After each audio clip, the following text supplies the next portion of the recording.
Hello, I'm Kim. I'm going to share with you today what is in my bag of tricks or my bag of resources I use when I'm working with children, young people, families.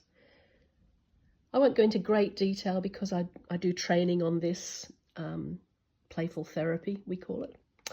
So I've got the yes/no buttons for those reluctant people.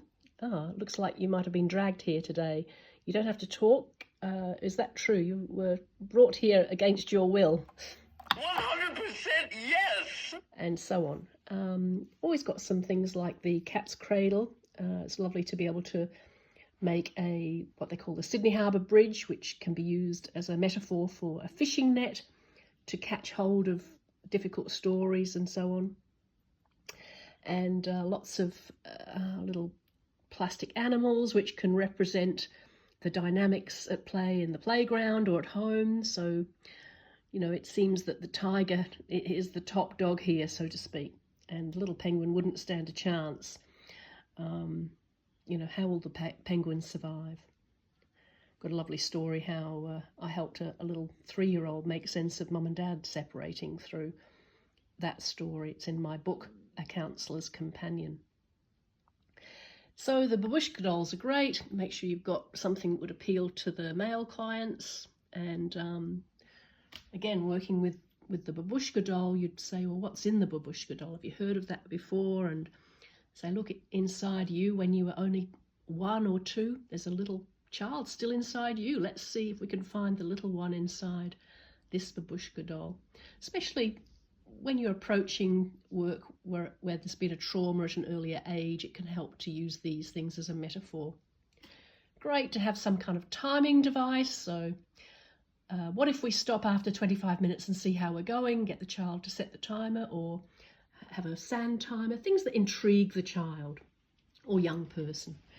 You know, I've got the trophy here. It's one of my most used items, where I generally say things like, you know, it feels like everyone's giving you the trophy of anger in your family, but before you were born, who would have that gone to? I've got the chatterbox, as you all know. Of course, it's not the usual chatterbox. It'll have different kind of questions in them. Things like, what kind of things worry you? Who else shares or understands that? So different kind of narrative therapy questions. Those kind of lovely things that can, as I said, kind of mesmerize and focus the child or young person, gather their thoughts while they're sitting there with you, playing with fidget toys. And then there's the problem jar. So sometimes, of course, the parents always say what the problem is from their point of view, but the children can open the problem jar and tip out the different, there's about 20 in there, some blanks. And I'll say, well, pick half a dozen that are in your life.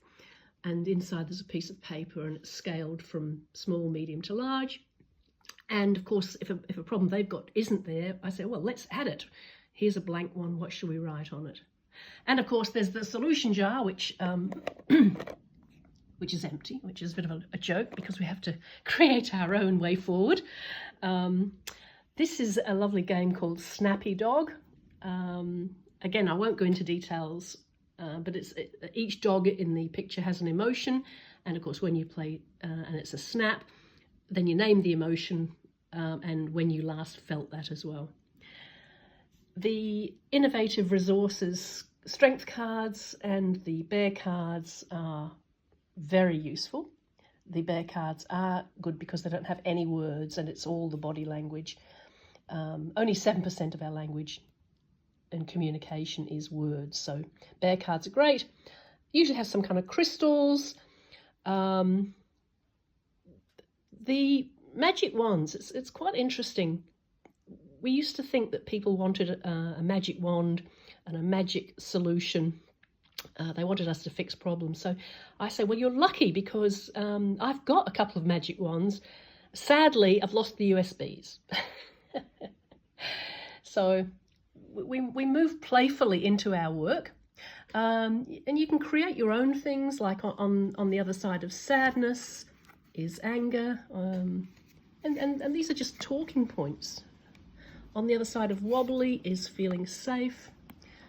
I find emotion wheels exceptional because I can make sure the client's got one, I've got one, then I'll say, I'm guessing that you're not excited about the upcoming school camp. What emotion might you be feeling? So all sorts of ways. The Jenga blocks are also a great way to start conversations and get to know each other. On the blocks can be written questions. I use these narrative therapy questions that begin a conversation about what's important to the person or young person.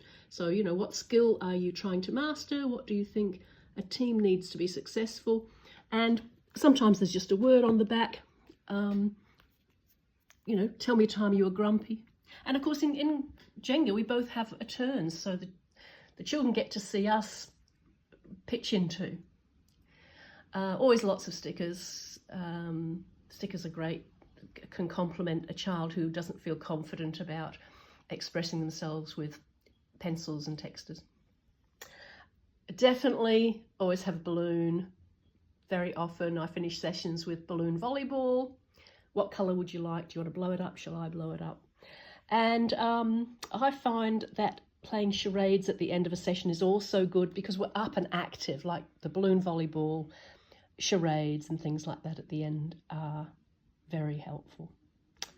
Well, I hope you found this useful.